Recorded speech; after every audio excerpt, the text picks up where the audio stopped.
Hello and welcome. My name is Marius and I am very happy that you decided to join me. Virtual Private Networks for Beginners, Advanced Topics.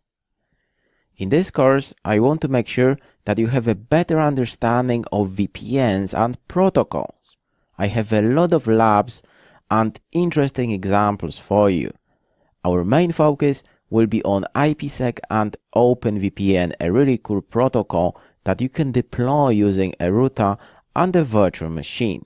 What's more, I have a lot of VPN examples.